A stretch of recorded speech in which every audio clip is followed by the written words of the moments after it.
Hi, it's Leslie, and we're talking about sister wives. Now we're following them as everyone kind of becomes normal members of society. But still, none struggling the most as Robyn. But Robyn's kids have had a tough time of it too, and they've decided that they want to go back to church. They need that in their life, which I can understand. Your whole world's turned upside down. It's basically been dragged through the mud and in the crapper. I could see kind of reaching out for some kind of something to cling on to, so I get it. I've been worrying about the fact that our kids aren't going to church for years. So I was actually really relieved when they said, I miss church. I need that in my life. And I'm like, okay, yes, awesome. Yeah. Okay, you've been worried about it. Why didn't you take them? Why didn't you take them? And it was just on a little thing, like they moved from wherever they had to run from so they weren't going to get thrown in jail and all the things.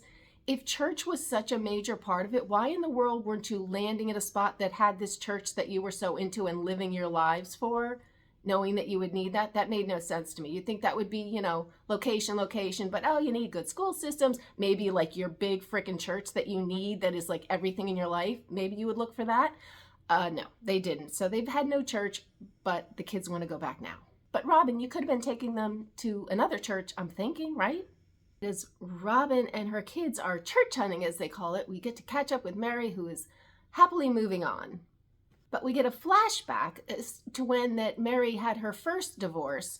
That would be when she legally signed the divorce papers so that Kody could marry Robyn and adopt her kids. So when Robyn first came into the family, she started talking to us about these other families where the first wife divorced the husband so he could marry the second wife legally and legally adopt the kids. And I remember thinking, yeah, that's a plant. And she mentioned that several times through the years. Like she was putting that in there because she would have loved that to happen. So I guess Christine is saying that this was Robyn's idea all along and she was kind of planting the seed to get, maybe it would, Mary would go along with it. I just don't understand. Like, obviously that idea came from somewhere. It doesn't just come out of thin air. I mean, is it known like why did he need to adopt the kids? I guess maybe you have more rights or something. Obviously she had a deadbeat husband, which we're going to get into, but why was that? Whose idea was it? That's what I don't understand. And Christine says it was Robyn's idea. Robyn says, no, I never said that. So the idea that I planted an idea in Mary's head is an absolute lie. I never said it. I don't even know anyone who divorced their first wife so that the second wife could adopt kids. I've never even heard of that before. This, not unlike many other times in the show, we could have used that lie detector test. I really think this would have, at least presented something we could work with here, because we have two polar opposite, versions of the truth here. But someone came up with the idea, and I'm like, was it Mary's, or was it maybe like a lawyer? That makes more sense. That told Kody, and Kody told, but who had the idea? It's not like a normal idea. But anyway, as Robyn and her girls, meet up with some miscellaneous pastors to kind of, interview and see which one's like a good fit and all, we get this revelation again. My husband is no longer a polygamist, and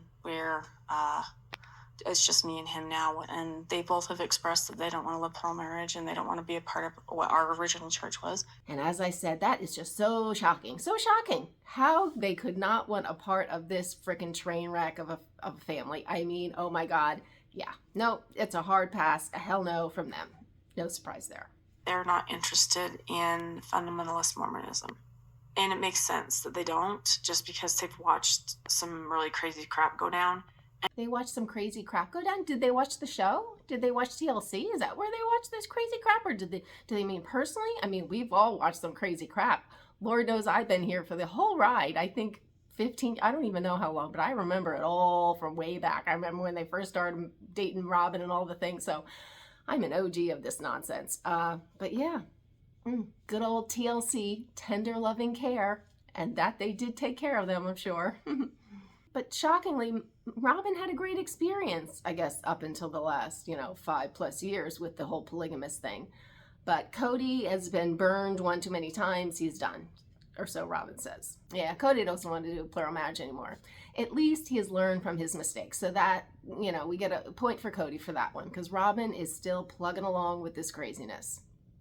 If I had a guarantee that it would be something that would be beneficial and we would have a positive, successful experience, I would be interested in living plural marriage again.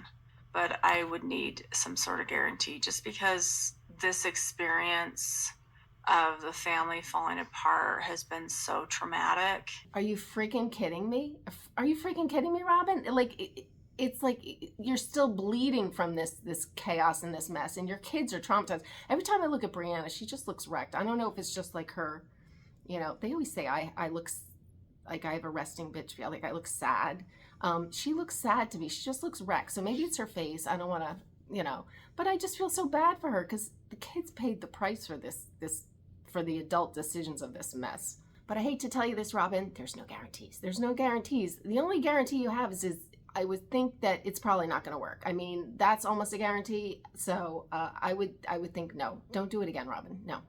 And this is something I've always wondered about. And I know they haven't really touched upon it in all the, I don't know, 20 years of this crap. They never really touched on the fact that Robyn was married before. I mean, she mentions it, but just like a regular marriage, you know. Yet she says this, which makes no sense. I'm feeling weird about even considering going to church somewhere else, because my church and my beliefs were such a big part of who I am. My beliefs really shaped my path, like where I was going, who I was willing to date.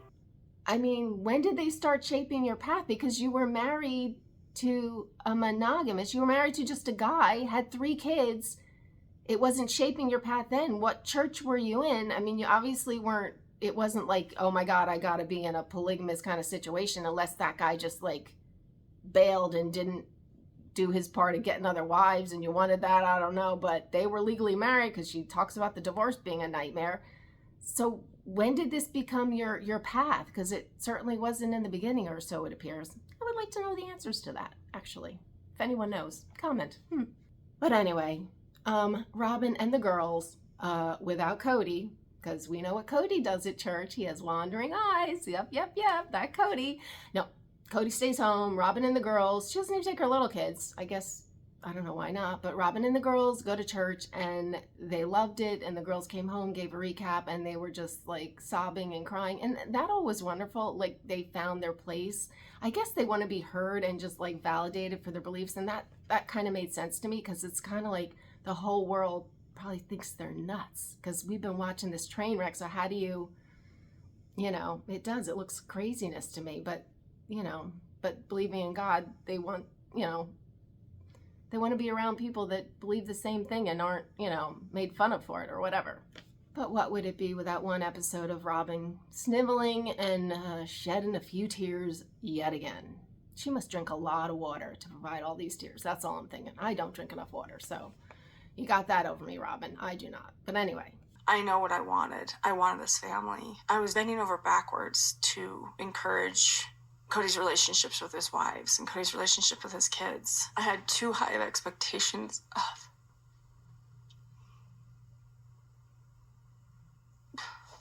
I wanted too much from my sister wives. Yep, that's her story, and she is sticking to it to the end. She has taken that one to the end. But I'm thinking Robyn's not really in the reflection place where she's going to allow herself to grow from this traumatic experience. But Kody, I believe, is starting to reflect a little as he gets a little distance from, you know, the bonfire of destruction, if you will. There's just a lot of things I did not realize about raising our children in plural marriage that kept me from having as intimate a relationship with my children as I probably should have had. You think, Kody?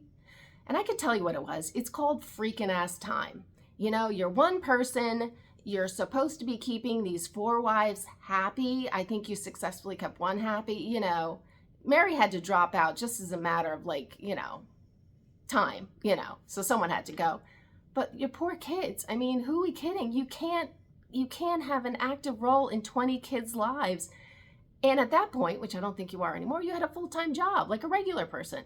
Unfortunately, by the time you got rid of the full-time job, those kids were up and out and the damage had been done. So yeah, it doesn't work because you're one person and you cannot keep track of 24 people and keep them all happy when they're wanting something from you. That's just logistically not possible. Not possible. But anyway, I follow this nonsense every week. So if you want to follow along, please subscribe, hit the notification bell, and I will see you next week.